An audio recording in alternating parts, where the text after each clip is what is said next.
Gary, my God, you live.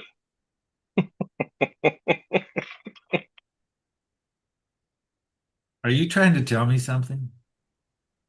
I've been trying to tell you something for a long time. You just don't listen. I'm old. I think we're Oh, up over on YouTube. We'll get confirmation from Yep, Darren. we are. Nice. All right. So we're live. We're rolling. Welcome everybody to the office hours. We'll do a lot of Q&A today. We'll talk. I saw from the questions that we have about filters and lenses and cameras, kind of oh kind my. of a smorgasbord of stuff. Yeah. And Rick, you got some announcements to kick things off? Well, we'll just the first one is just basically the next office hours will be September 16th. Um, that'll be our last office hours before we head off into the final workshop group of the year over in Scotland. And then probably won't have an office hours until November. I'm actually going to be in Scotland till early November, It's a going long off trip. doing a little bit. Yeah, yeah. I'm finally going to get to go to the Isle of Harris, which has been on my bucket list for quite a while. You know, Nice. I'm looking forward to it. Shooting with an old friend of mine. Mm-hmm. You know, Old friend of ours. I'm looking forward to seeing him yeah, briefly too. yeah. Very So, cool. All and right. it'll just be sort of a general Q&A type of thing. I'm sure there'll be stuff to talk about then. There's always Um, stuff to talk about. yeah, yeah, yeah, And always questions to be answered. So, yep. So, um, I have and one little. Oh, go ahead. Go okay, ahead. go ahead. No, no, you go ahead. Well, I was gonna say, so we what have we sort of been up to since the Rainier workshop? We this week's ATS, right, is going to be on our thoughts about that Fuji medium format rangefinder, the GFX 100 RF that our good friend Ken Mueller actually lent to us. He bought one, um, Hmm. you know, and you know, for years I've been carrying a very small camera with me. For a long time it was this wonderful, Sony RX1. It's the Mark II version. We've kind of moved off. We've been enjoying the Leicas, the Qs for the last couple of years. It's a wonderful. I mean, for us, it's a wonderful camera to shoot with. Um, I love my Q3. yeah, and the Fuji was interesting. 100 megapixels, fixed 28-ish lens. Yeah.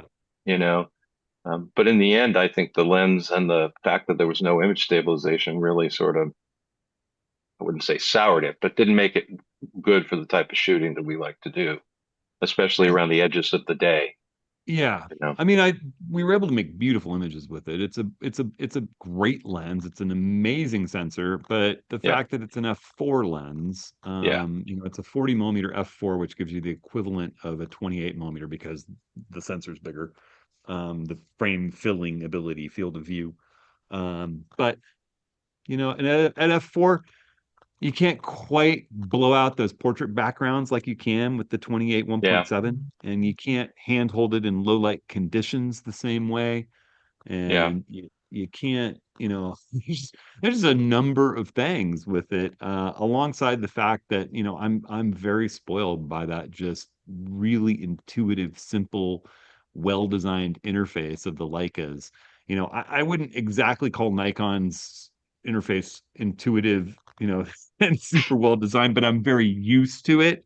And it's yeah, similar to Canon and Sony. I mean, they're all sort of playing off one another in the same way that the iPhone and the Android phones, one of them comes up with a good idea, everyone embraces it.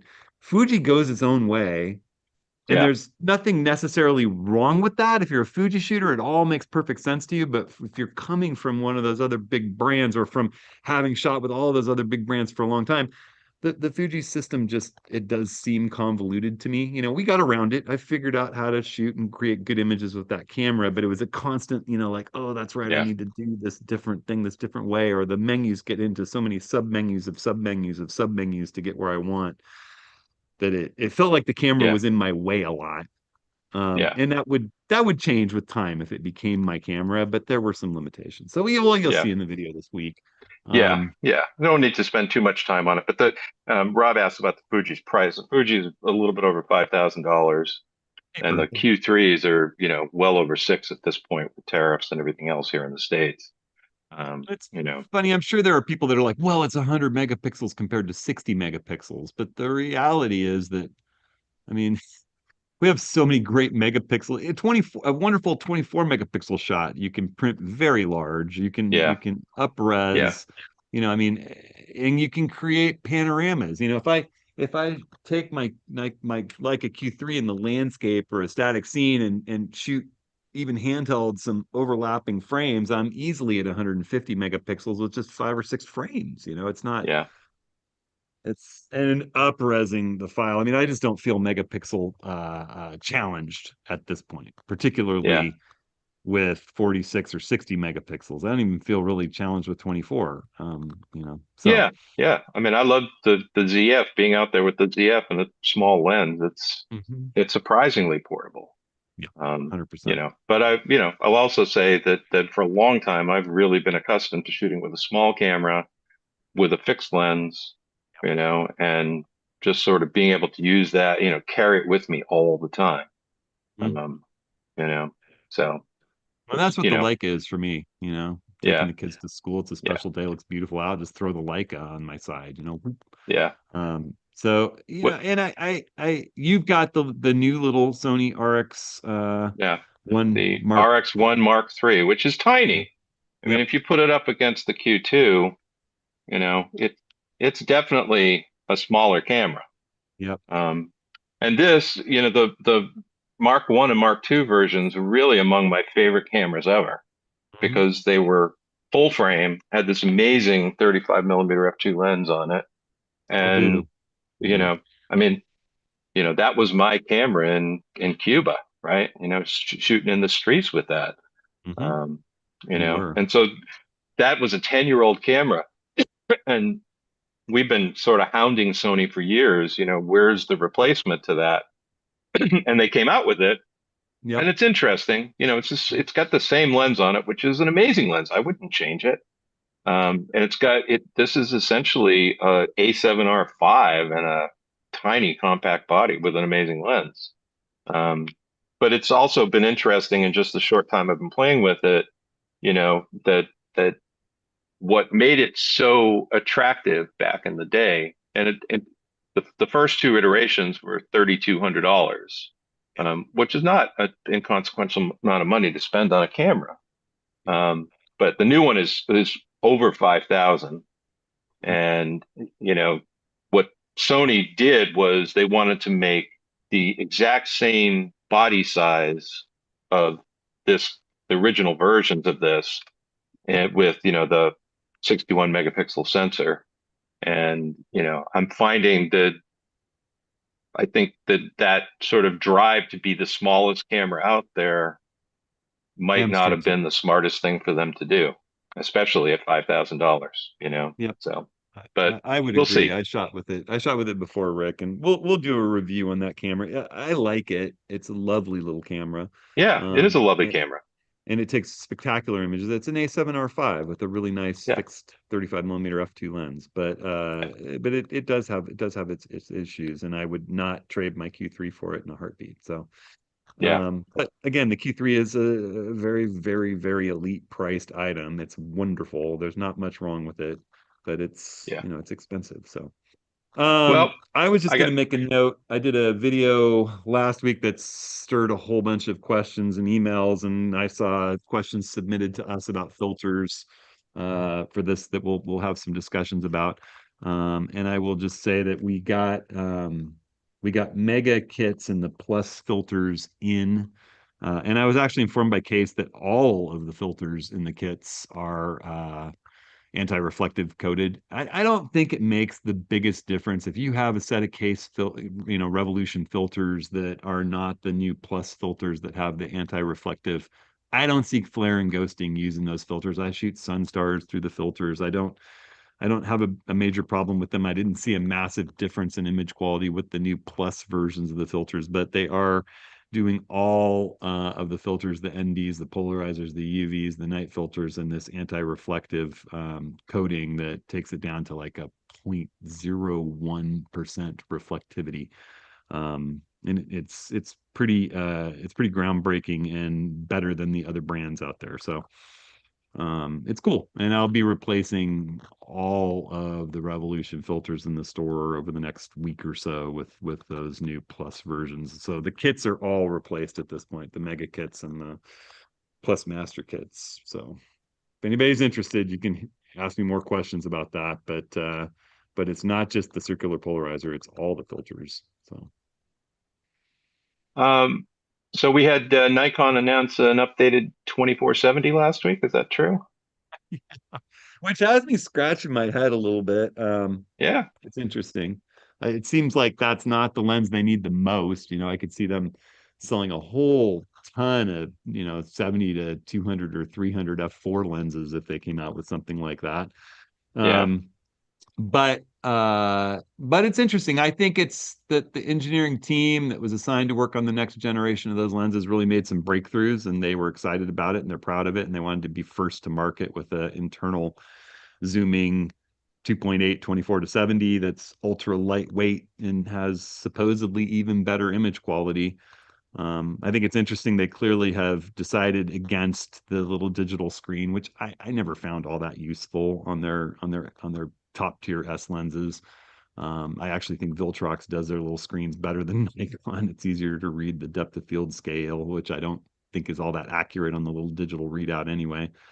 It looks like a great lens. I have one of the early orders in for one, so I'll have one to test. I don't anticipate keeping it because I love the versatility, size, and image quality out of the 24 to 120. I don't feel like I'm missing any image quality. If I shot, you know, there was somebody who asked me about that lens, and I said I think the 24 to 120 is a far better, more versatile thing for most people. And then he said, "Well, I shoot ballet for my city's repertory theater in low lit situations up close." I said, then you need this lens. You're going to love it. Bingo. If you don't Yeah. have a 2.8, that's where it suddenly is important. Or for someone like Darren, who's shooting sports in low lit Yeah. situations, he's out with the Portland Timbers and the Thorns, shooting fast paced soccer in low light situations. That's where those extra stops of light, they're going to matter, even though we have cameras that are great up to 10,000 ISO, because that's the big game changer. I know probably a lot of people in here, like me, followed Art Wolf way back, and I remember being in a seminar with him way back in the day, and him saying, "I don't ever carry 2.8 zooms anymore. The f4s are great. The image quality is wonderful. They're lighter, and it's easier for me to throw on a plane in my bag."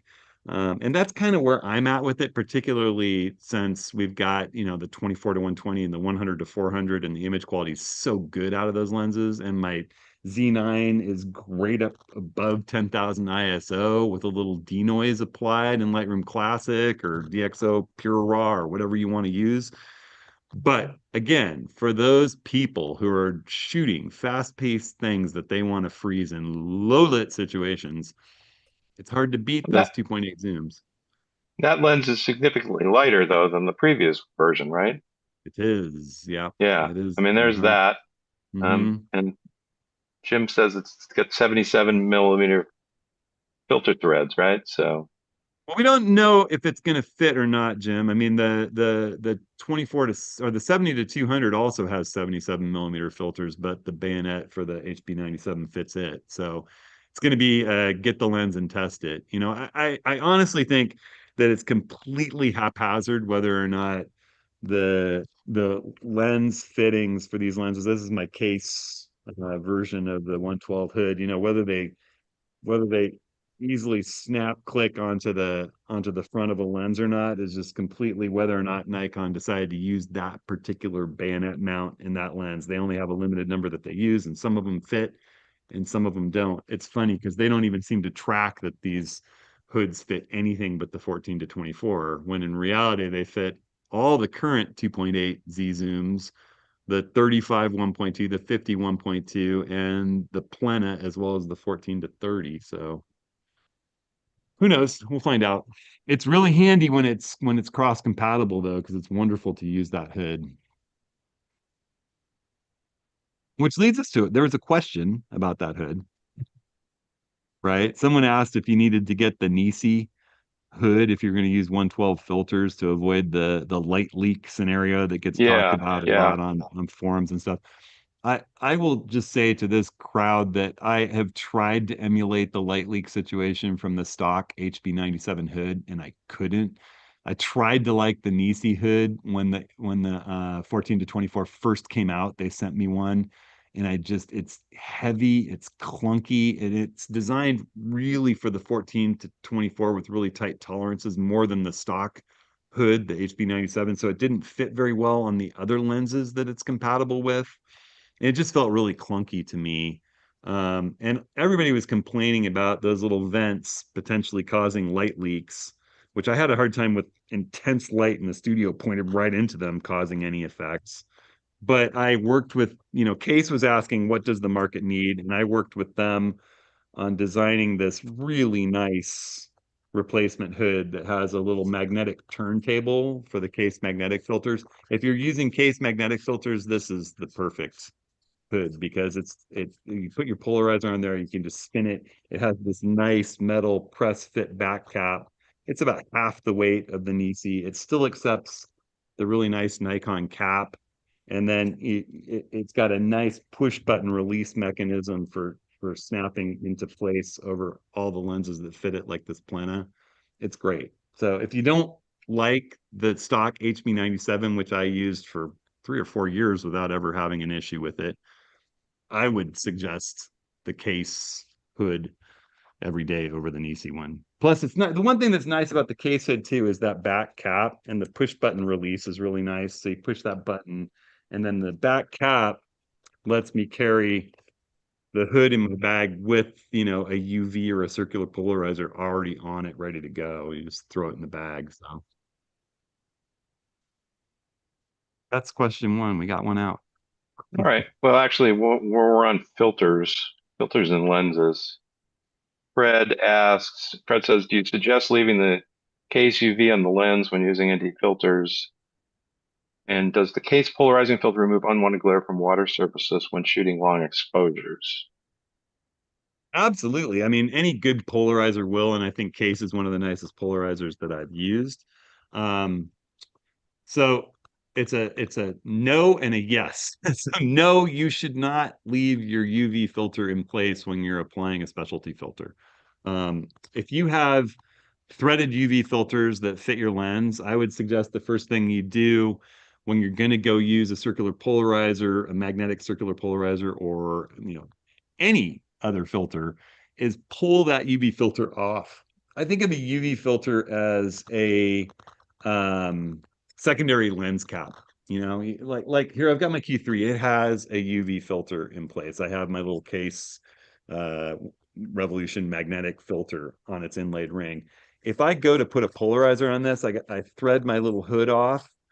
This thing has been catching any errant fingerprint, dust, grime, whatever that's out there. It's protecting that really beautiful Summicron 28 1.7's front element. The minute I grab my little kit and I say, oh, I'd rather have a polarizer, I'll take my silver one out of this kit. I pull the UV off, that magnet's strong, and I slap the circular polarizer on because I don't need the UV filter protecting the front element anymore. The polarizer is protecting the front element. And what I want is a pristine, clear, clean filter from my Case or from this stack cap set that doesn't have any fingerprints and dusts and smudges from being used all day in front of my perfectly pristine front element. When I'm going to be using a specialty filter, it's probably a really nice image I'm trying to create. A neutral density filter, a night filter, a circular polarizer. I want to get rid of that dirty piece of glass that's useless in between the front element and that specialty filter. And now my front element's protected by the specialty filter. So if it's a threaded one, I pull it off and thread my magnetic adapter on. If it's a magnetic one, I just pop it off and switch. It's just that simple. So I would never suggest you use a UV between your front element and another specialty filter. Um, Gary says the case magnetic cap seems to be so strong that to take it off would take it off, it takes off with the filters. I'm assuming that's what he's saying. Mhm. Um, That's why another thing I had case redesign, and I did a video probably 5 or 6 weeks ago, maybe it's been 2 months ago when they first came out. But these new plus plastic magnetic caps, which are much easier to remove, they have a less yeah, magnetic connection than the filters. So it's an advancement that's exactly addressing that issue. So if I grab, I have my 24 to 120 on here. If I go into my new plus kit and grab my anti-reflective polarizer and slap it on there. I've already got a little 24 or a 77 to 82 adapter on the front of my lens there. The minute I deploy this lens, I just thread that adapter on. I can slap the filter on. I can put the cap on, and there's these little places to grab it by. It does not take the filter with it. It's a yeah, really great improvement. And I completely concur with you. The metal caps were a pain in that regard, and I didn't use them. It was actually one of the things I liked about the new Revolution filters is that they have this single little thread on the front. And I think Case intended that to be able to use your traditional filters stacked atop them, which to me doesn't make any sense. It kind of undoes all the benefit of a magnetic filter, but it allowed me to use a pinch cap to grab right, in front of the filter so that I could pinch the cap and take it off without removing the filter because it just drove me crazy how I'd try to pull the metal cap off and that takes the filter with it. With the plastic, see the plastic cap, you actually have to get it lined up. And yeah, the plastic cap can fall off, but the filter's not falling off well enough. You hit it really hard just right. Oh, you know what? Oh, I didn't get that threaded on. There it is. I mean, that was not the filter coming off the magnet. That was me tapping it out. So it's not coming off there, but the cap will. And that's a really great benefit. But that brings me to that magnetic inlaid adapter thing that I talked about in a video. That was last week's video? That there's a lot of people asking me about, well, I can put the inlaid magnetic ring inside the filter threads of my lens and then use these magnetic lens adapters. So let's say you got a 77 millimeter lens like this. I have my threaded 77 to 82 millimeter adapter on here. Well, that's a nice solid connection to the lens, right? As long as I get it threaded like I should have. And it's easy right, to thread on and off because it sticks out beyond the edge of the barrel of your lens with a nice knurled thing to grab. Once you get that on there, it's not getting knocked off. The problem with the magnetic ones is they've got a little bit weaker connection to that inlaid filter because it's set back inside the threads, and then it just snaps onto the front of the lens with a magnetic connection, and it's sticking out a little bit. So as you're carrying your camera and it bumps up against you, boom, that just the cap came off. Just the easy magnetic cap. The filter's still on there, the adapter's still on there. If I use that magnetic one, everything would be strewn across my desk. And I lost a circular polarizer at the coast because it fell off with the lens adapter, that magnetic inlaid lens adapter. So I'm just not recommending using the magnetic inlaid. Thread that nice, strong magnetic connection. It's easy, it sticks out. You grab the threads, thread it in. It's only about a half a turn to get it solid, and then your filter is solidly connected to the front of your lens. The other thing was if you went to change filters, it was the same thing as those too strong a magnetic caps. You got to pull your filter off, and the whole adapter comes off, and then you're tucking your camera under your arm while you're trying to pull the adapter apart from the filter. It just kind of defeats the purpose. It makes the system harder to use, not simpler. So I know Case is kind of pushing the whole inlaid system, and I'm resisting and telling them, keep thinking about the threaded adapters because that's the way to go. So, yeah. Bill asked, he says, I have the 14 to 30 f4 lens for, you recommend 95s or 112s? I mean, if you want absolutely no vignetting and no work in post to remove vignetting when you're stacking filters, the 112s are probably the way to go. But we have lots of people. I know Al Akins is in the room who, originally came to me saying, hey, 95 works great on these. Start carrying 95 filters. We're buying 95 filters for our 14 to 30s. The 82s, even though it's an 82 filter thread, even using the really thin magnetic case, Revolution filters, it's still vignettes. 95 seems to alleviate that single filter, particularly, and the inlaid ring in the 14 to 30 works quite nicely. Charlie Johnson has tested that for us. You still don't you're not using an inlaid adapter. You're just going to use 82 or yeah, you do. Yeah. I don't think I think if you were using 82 rings with it, maybe you can get a vignette free single filter with it with 82, but I think 95 is a way better idea. You're going to have less vignetting. And what vignetting you have, even with a couple of filters on the 95 adapter, the 82 to 95 millimeter adapter, is going to be correctable in Lightroom Classic. It's just not that much vignetting. It's not like some window impringing in with black around the edges like you get with the 82s. Yeah. So if you don't want 112s, you can get by with 95s with that lens. You definitely can, and a number of people that we know do. Mark is also using those. So number of people who are pretty image quality focused are happy with the 95s on the 14 to 30 in our community. So that's why I carry them. That and for the 180 to 600. All right. Well, we'll stick in the lens world for now, especially that, you and I've been talking about this whole sort of renaissance right now with pretty amazing primes from, you know, Viltrox, Voigtlander, I mean, Ace. um, and so, you know, Hogue says, you found a few third party that you really like the 5010 from Voigtlander, the 16 millimeter 1.8 from Viltrox, the 85 1.8, the case. Um, Mm-hmm. I think there's still out there, there's still a perception that, the lens, the camera manufacturer will make the best lenses for the camera. But that just doesn't feel to be the case anymore. I mean the Viltrox 135 is, I think, case in point. The um, I you mean, know, I would argue that the Planet is still just a little tiny bit better, particularly in the corners with the bokeh, but and the build quality and the Viltrox feels a little clunky in comparison, but it's more than 3 times as expensive. yeah, So I mean that's the it's a thing. It's like you're getting, as Hogue says, you're getting 85 to 90% of the solution at anywhere from 50 to 70% of the cost, or 25 of to the 35% of the cost. Yeah. yeah. Hmm.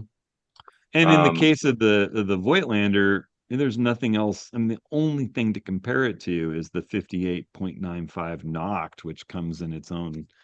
Ken Mueller, as I've used his and I've played with it. It's a beautiful piece of art of a lens, but it's bigger and heavier than my entire Z9 with, the Voigtlander 1.1.0 on it. The Voigtlander is yeah. so compact and small and usable and unobtrusive and handy and beautiful. That some of these third-party manufacturers are making things that don't exist in the manufacturer's lineup. And I would point towards Viltrox's lenses for the DX system. It's like Nikon hasn't put out that much for the DX sphere. And Voigtlander and Viltrox have jumped in, and Laowa. I have not been happy yet with the performance out of a Laowa lens compared to the other lenses designed for the new mount. To be honest, I just see a lot of fuzziness in the corners on all these lenses that I tested theirs. They've asked me to test lenses, and I've taken them from them and shipped them back to them with notes saying I don't like the performance of this lens, and here's why. So that's why you Yeah. don't see me testing them. It isn't that I'm not testing them; it's just that I don't like them. So, Yeah. so far, um, Um, well, while we're sort of talking about that, Tony says, with respect to portrait lens selection, 50 versus 85, 1.8, 1.4, what do you have for favorites out there? Do you prefer 50 over 85? it just completely. I mean, it depends on your subject matter and your mood. I mean, I for portrait stuff, I love 85 to 105. I mean, that's kind of my sweet spot. 135 is wonderful, but it's more of a headshot camera or a Yeah. headshot lens. Or there's times like I would love to go back to Mexico, one of the Day of the Dead celebrations. I'd love to get back into Michoacan. I'd be running workshops there if it were safe to still do that. We talk about Oaxaca. Maybe we're going to go check that out. It would be safe to go do. The Day of the Dead is a magnificent thing to photograph. And again, it's like we talked about where you're photographing low light situations, graveyards at night, that kind of thing. And the 135, 1.8 would be just incredible in that situation because it gives you little more distance from these real intimate scenes that you're photographing that you don't want to be disturbing people. Um, it just depends on the situation, but I love 105 and I love 85. How about you, Rick? Yeah. I love, well, I love the 85. Actually, I would say my focal length jam is 35 to 85. Hmm. Um, I really love 35. I mean, Sony's been making some really great primes, these 1.4 primes, the 35 1.4 and the 50 1.4. I adore. They're Hmm. light. They just but then, it's like the case 85 1.4 was a revelation to me. Um, I when we went to Cuba, the 85 I brought was the Sony's, 85 1.8, which is a nice lens. It's a small compact lens, but it's not a great lens. But it's decent for portraits. But it's like that 1.4 from Case is just wonderful. It I is. mean, if Sony came out with an 85 1.4 tomorrow, I don't know that I would buy it. Um, And again, it's just some of these guys are just doing such a great job. they are, and I would say that Nikon's been coming out with 1.4 primes, and they're more budget primes. It's clear that Yeah, that's what yeah, they're not to the same optical standards and quality as their 1.8 primes, certainly not their 1.2 primes. right. Um, and I would count this planet in the 1.2 prime category. It's just that they can't do 135 and 1.2. It's a 1.8 because it's so long. Um, but the I mean, from my testing, I prefer a number of the Viltrox lenses, their 1.2s and 1.4s to the Nikon 1.4. And the Nikon 1.4 is not S lens badge, it's their code Yeah, for budget is non-S. That's Nikon. So if it's got an S behind it, it means that they've built it to very exacting standards. Um, hmm. so There was one person, Tony. Um, we were still talking about lenses and talking about the Viltrox 135. He said, I immediately noticed a clunking sound and a highly noticeable thud when turning the lens over in my hand. At least one group of internal elements slide back and forth when not powered up on the camera. I've never yeah. had a lens that acts like this. Um, After some testing on both my Z8 and Z7 II, it discovered it focuses and works fine. Can you tell Yep. me if this is normal? That is I don't know if you want to call it a feature instead of a bug, but it's just part of the design of that Yeah, 135 Viltrox, and it alarmed pretty much everybody who grabs a hold of it and starts shooting with it at first. It disappears immediately when you turn on the camera and the autofocus system has power and goes live. And it's a yeah, great lens, and it's significantly cheaper than the Plena. The Plena has a similar focusing system, but it's not making that massive clunk that the yeah. Viltrox does as I tip it. If you I want will to say that the Sony G lenses, like this 20 1/8 that's on my camera right now. webcam right now, Mhm. and my a couple of my other Sony lenses, they have the same thing. Yeah. It's like, you could almost shake it like you don't want to, but um, it's I think it's just part of lens design today, Got used to it with the Viltrox 135 after running around with it for a while. You got in your hand Yeah, with the camera powered off and you make a movie, you feel clunk, and you're like, oh wow, that's right, it does. yeah, I had somebody over on YouTube ask, they said that like me, they're 24 120, 100 to 400, 21.8 fans. That's what they're carrying. And they're sort of asking, why would I recommend 82 versus 77 since all their lens threads are 77? And I really never recommend people get smaller than 82 millimeter filters. And the reason for it is that you're going around the bend. Your brand is going to come out with some 82 millimeter threaded lens that you wish all your filters fit, and you can't make your filters bigger. And also, you might be working with a wider angle lens that's 77 millimeter threaded, and you vignette with 77 millimeter filters, even though they're the native filter for that lens. Just having a little bit bigger filter, and it's so easy to screw a threaded adapter. These little 82 or 77 to 82 adapters, that's what I use when I'm working with my lenses, because my lenses are generally either that or the 77 to 112s if I'm carrying 112 filters in the 14 to 24. And I just keep this in the bag with that plus magnetic cap in a pocket that's really easily accessible. When I pull the lens out, I pull this out.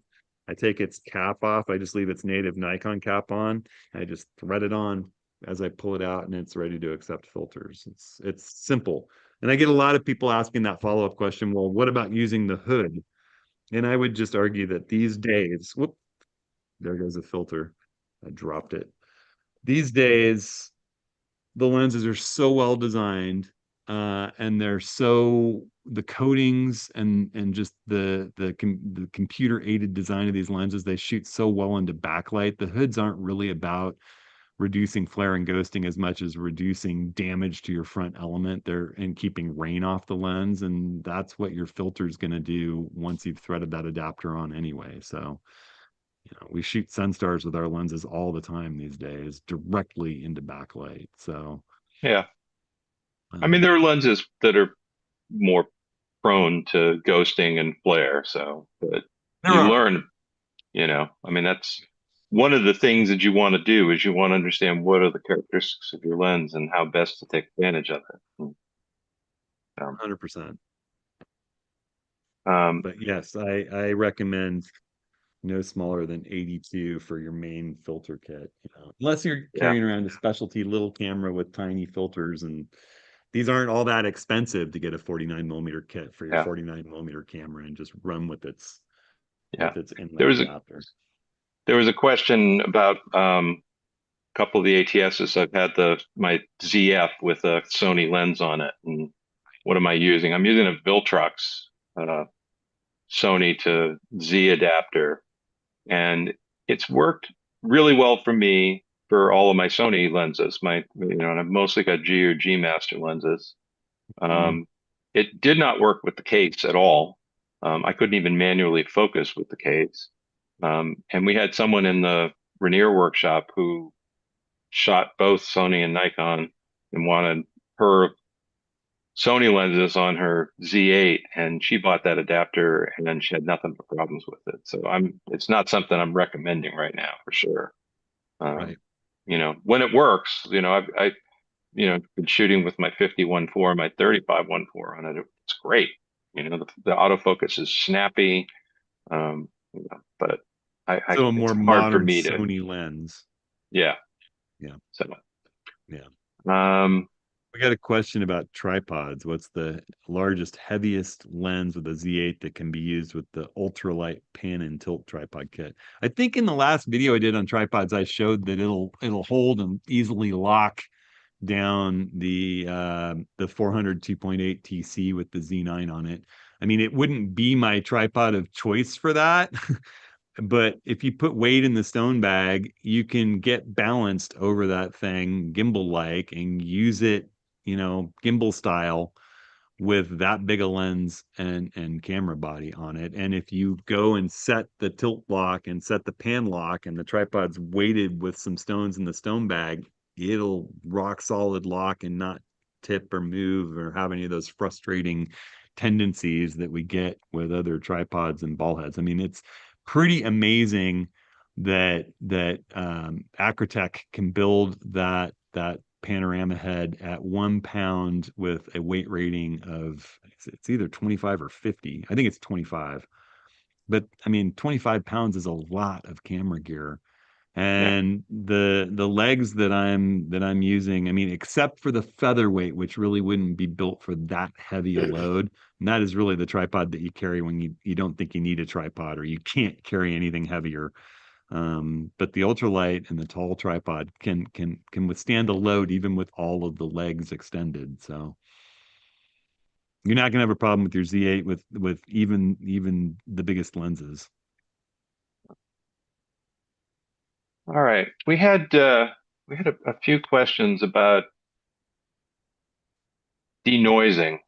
Jay asked that he use Topaz Photo AI when an image needs denoising, sharpening, or both. He says, I almost always have to back up on the default recommendations. This is a common issue with third-party post-processing software. To And to then me, that's a oh, sorry. let me just there. Then Jim asks and just says, DxO Pure Raw is purported to do a better job of demosaicing raw files than LR or ACR. Curious to know. And then Chris asks, curious about your thoughts on the updated LR Lightroom Classic for denoise, which is now non-destructive and doesn't create a separate DNG. So I think, there's still a lot of discussion out there on the whole denoise, extreme noise reduction stuff. So I I was never well, and I don't want to, if you can't say something nice, but I always had a little bit of a problem with some of the Topaz, denoise and sharpening. They were the first on the scene, and everybody would rave about it. And then I'd zoom in and look at the details as the printer that I am, and I'd see artifacts and weird things coming out along with the demosaicing to remove noise. I would just see problems with it. And I think that's a and that's a little endemic for some of the Topaz stuff for me is that it overdoes things. I The first one that I really liked was DxO Pure Raw, and it blew my mind. Originally, I was like, wow, there were some images from Costa Rica that I shot in really low light, and I denoised them with the Pure Raw, and it was a magnificent result. It was annoying though that it had to create a whole new file and a whole new format that then, basically I've got, a processed file through DxO's engine that then I'm going to go and process again in my editor of choice, which is Lightroom Classic or On One Photo Raw. Photo Raw came out with No Noise AI, and it was the first one that was non-destructive on the raw file. They're just decanting the raw data in a way that suppresses noise, and you're working underneath all of your raw edits with the original file. That was really cool, and they did a nice job with it. Then Lightroom came out and did a really nice job with creating DNG files in, with Adobe's processor to be processed with Adobe. And I really switched over to that. I felt like it did just as good a job as anyone else. And now they've improved it to also have it be native, which I think is great it doesn't because create a second file. it And doesn't create a second yeah, file. You don't have to create a DNG. You can just work on your NEF file denoised. And I find it does a magnificent job, and its default settings is almost always perfect. I never need to fiddle with it. yeah. How about you, Rick?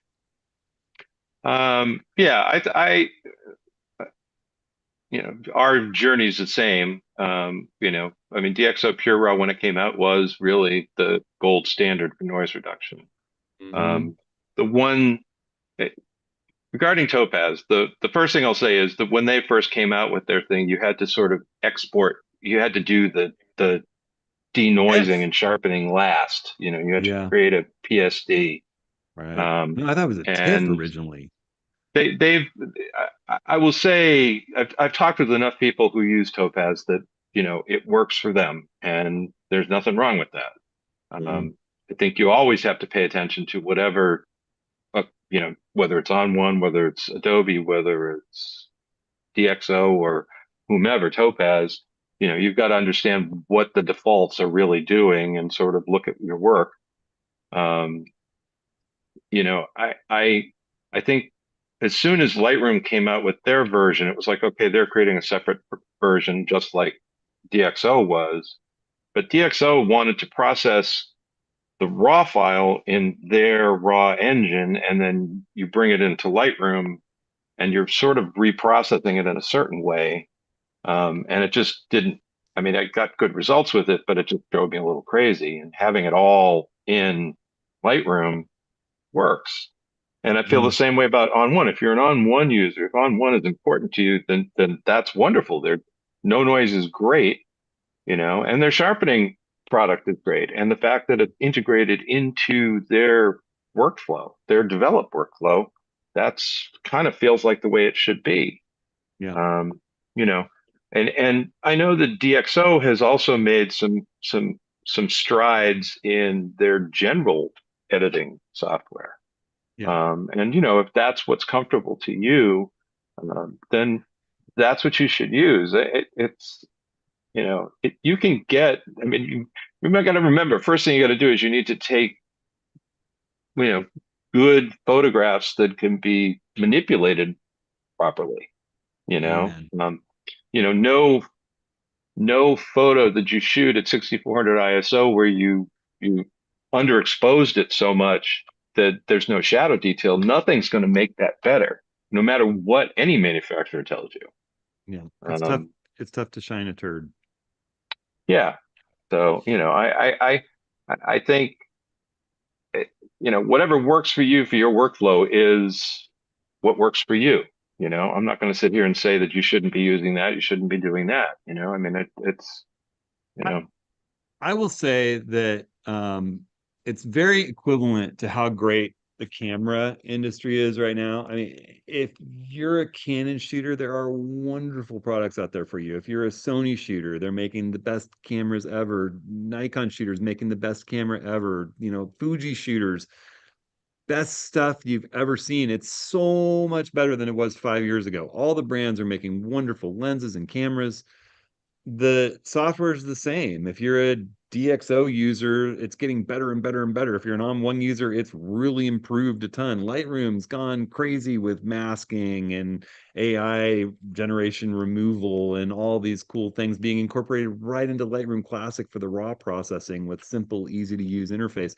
They're all great. You can get lost in bouncing from one to the other trying to find what's best, and there's nothing wrong, for the Al Aikens of the world who love to have it all and play around with everyone. That's like a pastime, is working with 10 different types of software on the image. But for me, you know I think, well, and for a lot of people, I think it's best to just delve into your brand of choice and learn to use it to the best of your ability. And if it's got built-in noise reduction that works well, it's probably 10 times better than anything existed 2 years ago.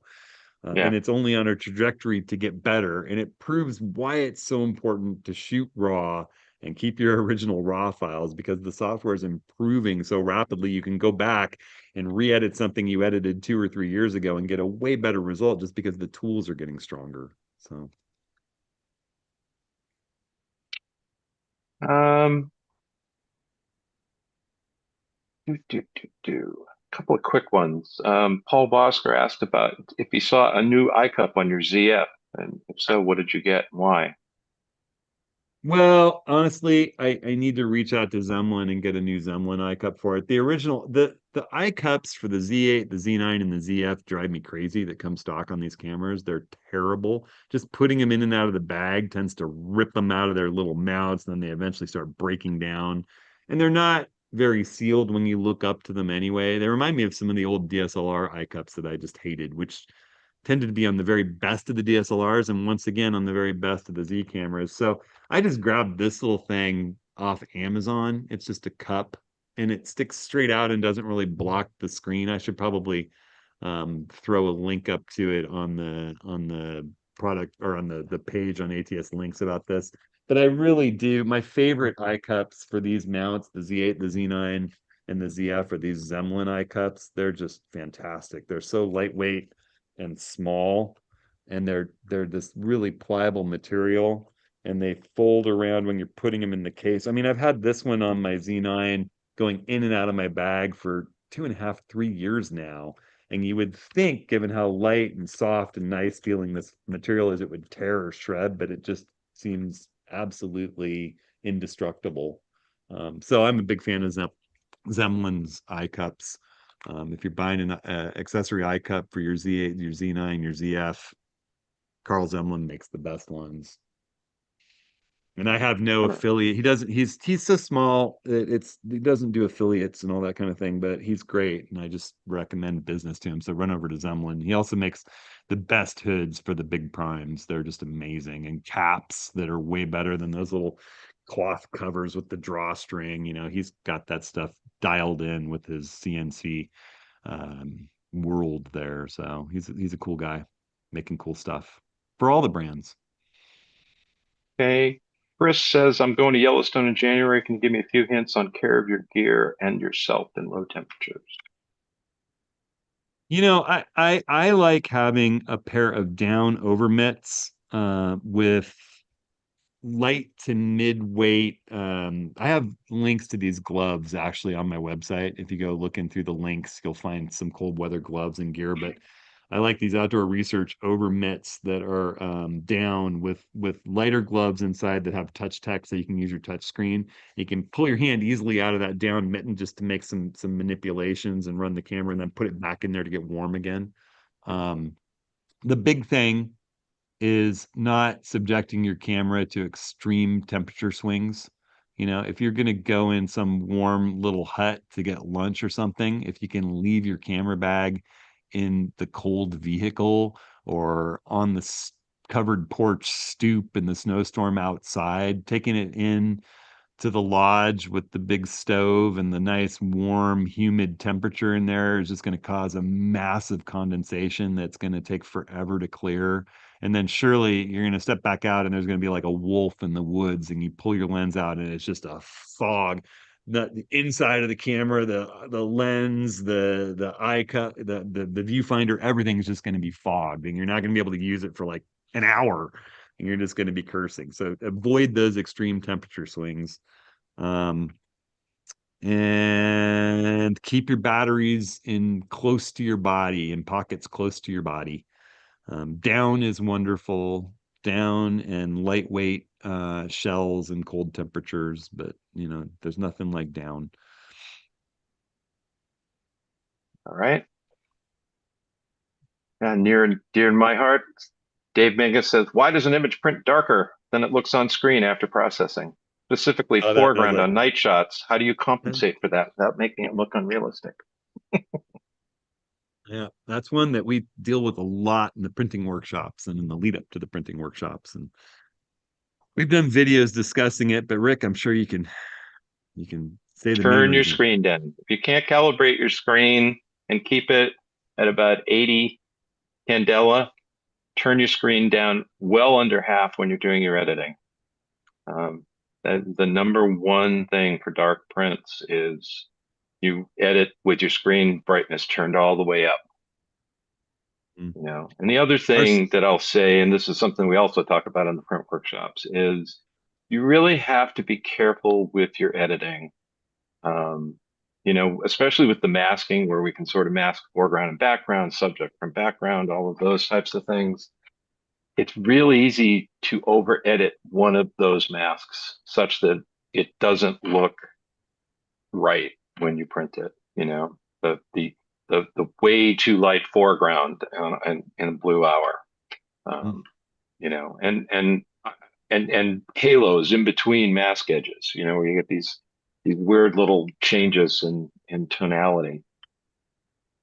It's really funny. Rick and I are big proponents of printing makes you a better photographer, a more discerning photographer and editor. And it makes you change decisions that you'd make in the field as you're shooting, and it makes you really think about your edit.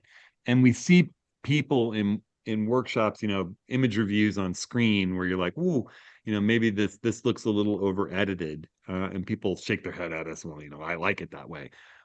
But then that person will bring that image to a printing workshop and print it, and it comes out and they're like, why does this look terrible? And we're like, well, it's a little over edited in the foreground. And they're like, whoa, how do I fix that? Now I was saying you just see it on paper in a way that you might Yeah. miss on screen. Anything that doesn't look right or pass the sniff test on paper is 10 times as glaring, and it stands out. So I think it's once you start printing, you start realizing, oh, that's why they say this is too saturated or this is too over edited, or I've done too heavy a masking, or over editing. You see it in Yeah. print. Yeah. Mhm. And that there's kind of a Caleb asked a question. We asked about sort of workflow, organizational workflow, et cetera. But he said, how many photos are you actually printing and then storing tangible copies of as well? And as I tell people, I'm printing all the time. I mean, I am Mhm. printing all the time. Mhm. I have boxes and boxes of 5x7 and cut sheets of half letter that I print on. I come back from a workshop, I print, generally all of my 2-star images that I've called through for that before I've even edited them. And I'll print those out on 5x7 just to sort of look at them, give me a sense of what I like vis-a-vis composition or tonality. And then for storage, I mean, I print lots of things for that I keep in storage boxes, museum boxes and expensive ones. Um, Mhm. I give photos to people. Last year was sort of my big year for doing my portfolio, and I have a bunch of